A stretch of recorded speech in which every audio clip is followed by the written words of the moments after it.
Hi everyone.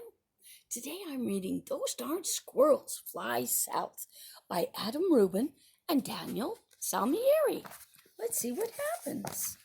Those darn squirrels. Oh, it's a phone booth. Old Man Fuquire lived at the edge of town in a beautiful forest full of birds and squirrels. But he was such a grump, he scolded fireflies for being too bright. He yelled at the clouds for being too fluffy. And when the lilacs' beautiful flowers bloomed, he pinched his nose with a clothespin so he wouldn't have to smell their scent. He's a grouch. He's such a grouch. Let's see what's happened. Even for a glump like Fuquire, it had been a glorious summer. He'd spent most of his time painting the colorful birds that visited his backyard. Sometimes by accident, he painted a squirrel. Other times, the squirrels painted themselves, and then Fuquire would shake his old man fist and shout, "Those darn squirrels!" But now it was fall. The weather had turned crisp. The leaves had changed colors, and soon the birds would fly south. The winter, oh goodness. Fuquire would have to endure the long, cold winter months all alone, just like he did every year. Well, not exactly all alone. The squirrels would be there too. Normally, the squirrels spent winters playing ping pong, building ships and bottles and knitting. But this year, they had other plans. They were curious about where the birds went for winter vacation, so they decided to follow them. Now, not many people know this, but squirrels have a comprehensive understanding of aerodynamic engineering. They built gyrocopters from pine cones. They built gliders from leaves. They even built a zeppelin from an old shopping bag. Wow, sounds adventurous. When the first frost arrived, the bongo birds took off, followed by the baba birds and the yabba birds. They circled the house, waved goodbye to Fuquire, and headed south. The flugel bird spent a few minutes scarfing up the last of the farfel seeds. Then he took off too. Fuquire pouted as the sound of the flapping wings faded into the distance.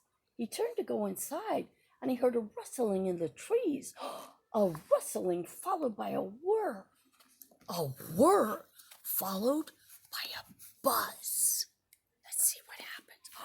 It was the squirrels launching their flying machines one by one.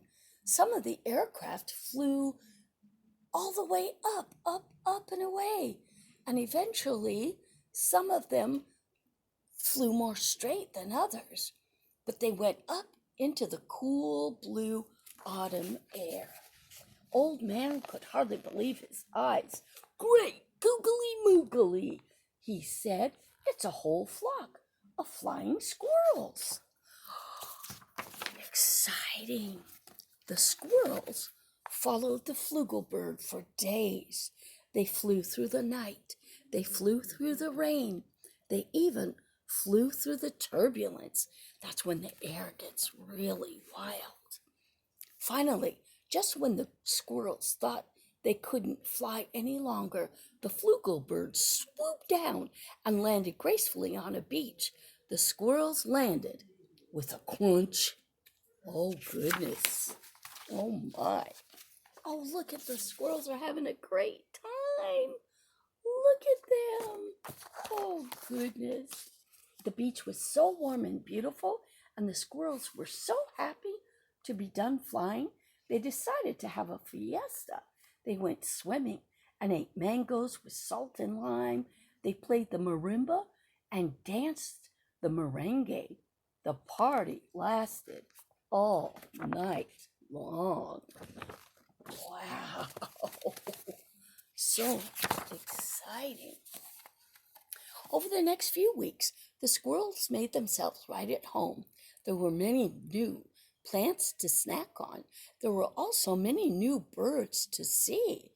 There were the kiki birds, caramba birds. There were too many birds to count. And one of the birds reminded them of someone they just couldn't figure out. Who does that bird remind you of? Let's find out. Deep in the snow, deep in the snowy woods, a strange noise woke up Old Man Fuquire from his nap. It was coming from the telephone.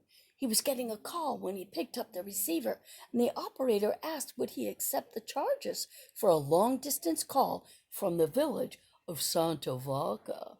And then he heard the chattering of the squirrels on the other line, and he cried out, "Those darn squirrels!"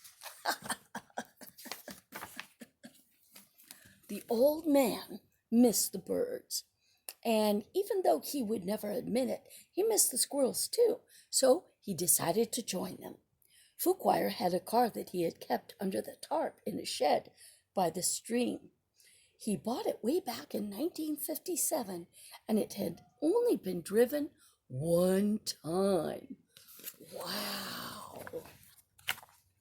So he loaded it up with his easel, his paints, and his brushes.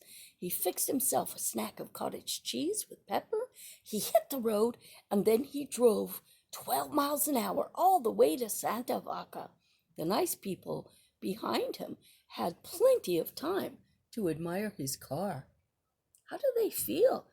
He's going so slow, isn't he? Oh my. Oh goodness. Oh gee whiz. Finally, Fuquire made it. Oh, I'm so glad he did. He made it to the little village. He spotted the flugelbird flying overhead, and he followed him to the beach. And when he got there, the squirrels gave him a big hello. Maybe it was the nice weather. Maybe it was the beautiful scenery. Maybe it was the squirrels dancing in his pants. But for the first time in a very long time, the old man laughed. He's not a grump today. Soon, Fuquire set up his easel, and he began to paint the local birds.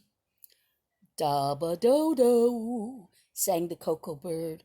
"Ba-da-bo-bo," sang the kiki bird. Fuquire was overjoyed. The birds here were even more amazing than the birds back home, he exclaimed. Look at all those birds he's painting. "Harumph, harumph," muttered the flugelbird. Oh, wow. So many birds. Let's see what happens next. The sun was very, very hot. Fuquire sweated. He kept on painting. Fuquire sweltered, but he kept on painting. And then Fuquire slumped forward, face first, into his painting. Looks like he's getting exhausted. The squirrels dragged old man Fuquire into the shade and gave him some water. He was as red as a bonga bird. Oh, goodness. He decided it was time to go home, and the squirrels decided to go with him. There was a wonderful vacation they had, but after all, it was almost time for their arrival of snow and the snow fort building competition. They had one last snack of mango, and then Fuquire waved goodbye to the birds, and they all piled into the car. Goodbye. They waved goodbye to everybody. The trip back home was quicker for all of them because the squirrels drove most of the time. Oh, he's going so fast. And Fuquire said, "Those darn squirrels!" Can you say it? Those darn squirrels. I'll see you later, everybody.